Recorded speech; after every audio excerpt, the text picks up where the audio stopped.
আমি তোরে ভাত দিতে পারবো না। কটে তুই চুপ কর, তোর মেলা দেখ ওই সাওয়াল বিয়ে না দিয়ে কি ওই ষাঁড়ের মতো ছাইরা রাখবি?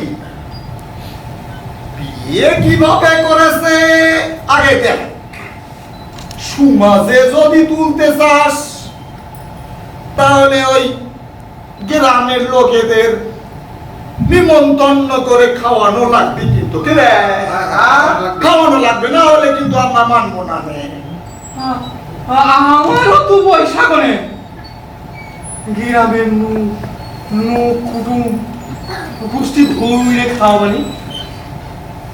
আরে শোন, যেমন আসিস অমনি ব্যাগ গিয়ার মাইরে তোর বউ আর শালিনে নিয়ে আজকে নাতিরেই বিদায় করবি। বিদায় হবে মানে, বিদায় হবে মানে এটা কি? খাওয়ার গিফটে বস্তা একটা গ্রামের লোকদের খাইতে দিয়ার ভয়ে এই নাটক করিসনি কয়ে দিলাম। আমি খাতি দিতে পারবো না। তোমরা যা খুশি করে নাও। কি এত বড় কথা? এই নতুন বউটা আছে সঙ্গে কিছু কলাম না, না হইলে নাতি মেরে এখানে পুতায় ফেলতাম।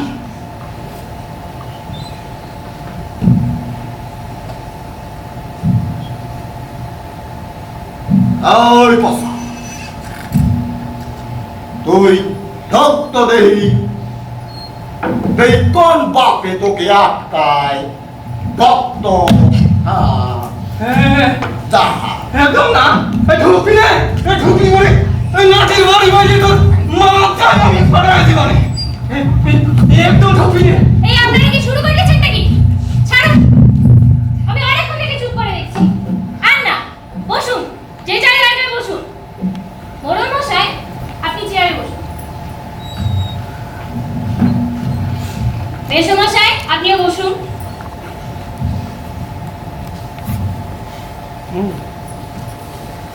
আমি কয়েকটা কথা বলতে চাই।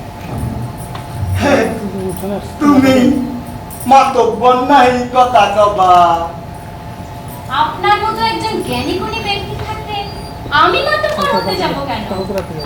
কন্যাপক্ষ হিসেবে আমি দু একটা কথা বলতে চাই। ঠিক আছে, কও। আমাদের বাড়ি বাংলাদেশে। আমরা দুই বোন।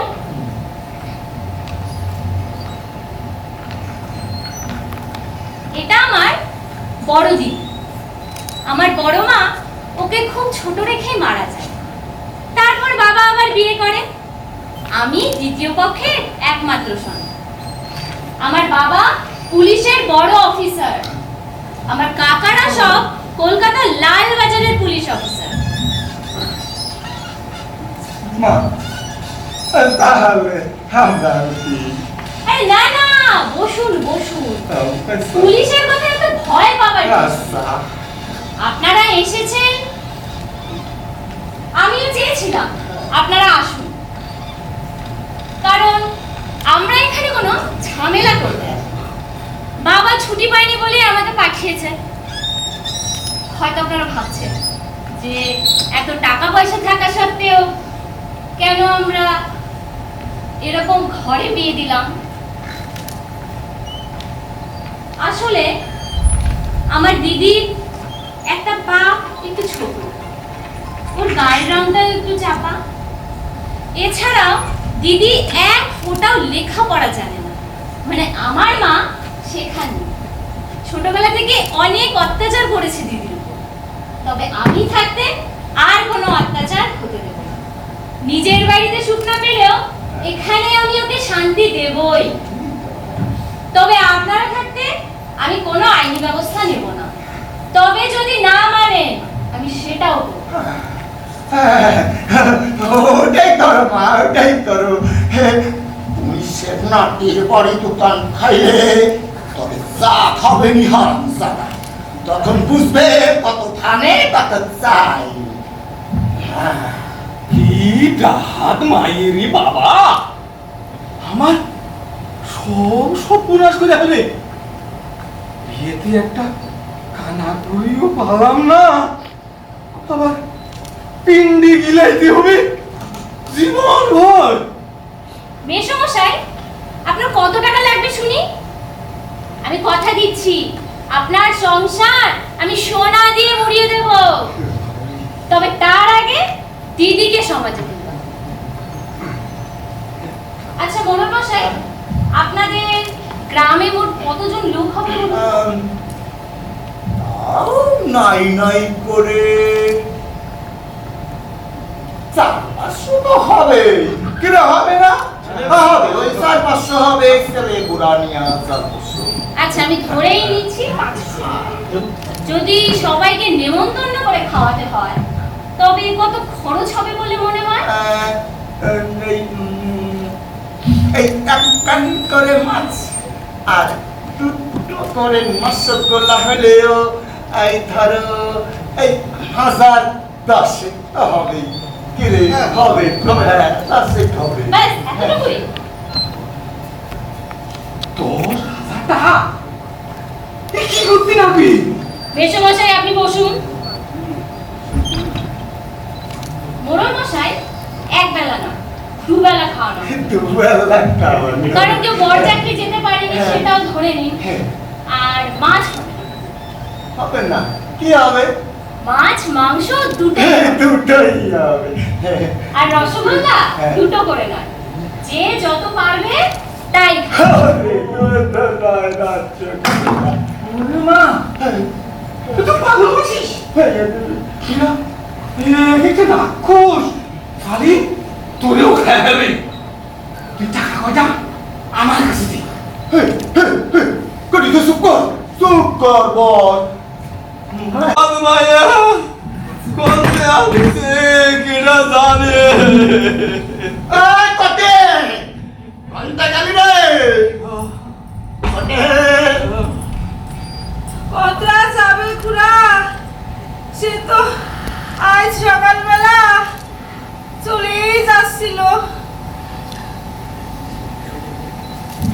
এই মাথায় তেল জল দিয়া দিয়া আটকে রাখিছি।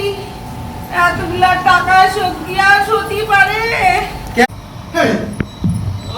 এই হারামিস্তা, তুই কান্দে কি করেছিস?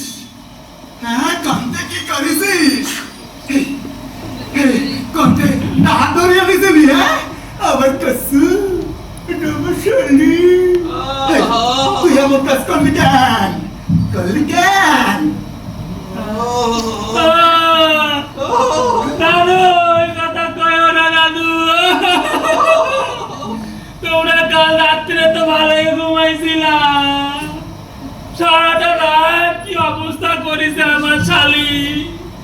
বুয়ের উপর সাইডে বসে সারা রাত এমনি করে ধরে রাখিছে, সেটা প্রতি আমার বুকের মধ্যে হাসুল ফাসুল করতেছে দাদু। লাগাতে সুরা আমার গলার কাছে ধরি কয় কি, যা আছে বাইর করে দে, মানে নলি চুড়াই দেওয়ানি। আমি কি করবো দাদু, কোথায় মায়াসের সাথে পারিসনি? চুলের মুঠি ধরে পেঁচি এখন নাতি মানে করে চলে যেত, তার ঠিক নেই। ওরকম ছাগলি করতে পারে, ওরা হাতে পেটো আর হাতে সুরা, আরে আপা দিয়ে আমার গলার মধ্যে পা দিয়ে ধরেছি, এমনি করে সারা রাত ধরে রাখিছি। তারপর আরো কয়টা গুন্ডা ঢুকে আমার সাড়ে সাবধান করে দে দাদা। তোর বউ কোনে ছিল রে?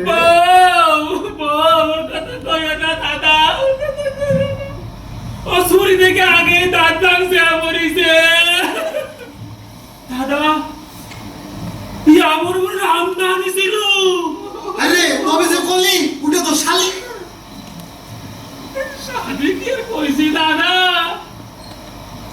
ব্যাগের মধ্যে আমার পেটো ঢুকে রাখছিল, পেটো।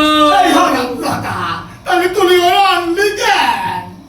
আরে দাদা আমি কি আনিছি রে, ওই ট্রেনের নামার সময় আমার পিছনে এসে। পিছনে এসে মানেটা কি রে? আরে